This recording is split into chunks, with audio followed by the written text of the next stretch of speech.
സങ്കീർത്തനം 9. ഞാൻ പൂർണ്ണ ഹൃദയത്തോടെ യഹോവയെ സ്തുതിക്കും. നിന്റെ അത്ഭുതങ്ങളെയൊക്കെ ഞാൻ വർണ്ണിക്കും. ഞാൻ നിന്നിൽ സന്തോഷിച്ചുല്ലസിക്കും. അത്യുന്നതനായുള്ളവേ, ഞാൻ നിന്റെ നാമത്തെ കീർത്തിക്കും. എൻ്റെ ശത്രുക്കൾ പിൻവാങ്ങുകയിൽ ഇടറി വീണു. നിന്റെ സന്നിധിയിൽ നശിച്ചു പോകും. നീ എൻ്റെ കാര്യവും വ്യവഹാരവും നടത്തിയിരിക്കുന്നു. നീ നീതിയോടെ വിധിച്ചുകൊണ്ട് സിംഹാസനത്തിലിരിക്കുന്നു. നീ ജാതികളെ ശാസിച്ച് ദുഷ്ടനെ നശിപ്പിച്ചു. അവരുടെ നാമത്തെ നീ സദാകാലത്തേക്ക് മായ്ച്ചു കളഞ്ഞു. ശത്രുക്കൾ മുടിഞ്ഞ് സദാകാലത്തേക്ക് നശിച്ചിരിക്കുന്നു. അവരുടെ പട്ടണങ്ങളെയും നീ മറിച്ചു കളഞ്ഞിരിക്കുന്നു. അവയുടെ ഓർമ്മ കൂടെ ഇല്ലാതായിരിക്കുന്നു. എന്നാൽ യഹോവ എന്നേക്കും വാഴുന്നു. ന്യായവിധിക്ക് അവൻ സിംഹാസനം ഒരുക്കിയിരിക്കുന്നു. അവൻ ലോകത്തെ നീതിയോടെ വിധിക്കും. ജാതികൾക്ക് നേരോടെ ന്യായപാലനം ചെയ്യും. യഹോവ പീഡിതന് ഒരു അഭയസ്ഥാനം, കഷ്ടകാലത്ത് ഒരു അഭയസ്ഥാനം തന്നെ.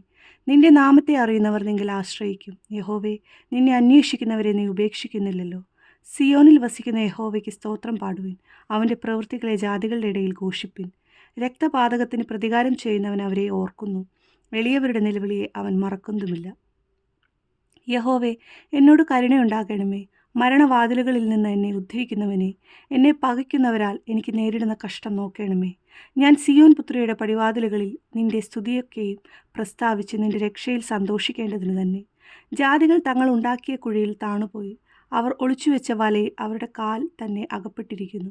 യഹോവ തന്നെത്താൻ വെളിപ്പെടുത്തി ന്യായവിധി നടത്തിയിരിക്കുന്നു. ദുഷ്ടൻ സ്വന്തം കൈകളുടെ പ്രവൃത്തിയിൽ കുടുങ്ങിയിരിക്കുന്നു.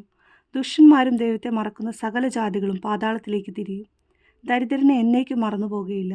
സാധുക്കളുടെ പ്രത്യാശയ്ക്ക് എന്നും ഭംഗം വരികയുമില്ല. യഹോവേ, എഴുന്നേൽക്കണമേ. മർത്യൻ പ്രബലനാകരുതേ. ജാതികൾ നിന്റെ സന്നിധിയിൽ വിധിക്കപ്പെടുമാറാകട്ടെ. യഹോവേ, തങ്ങൾ മർത്യരെത്രയെന്ന് ജാതികൾ അറിയേണ്ടതിന് അവർക്ക് ഭയം വരുത്തണമേ. ആമേൻ.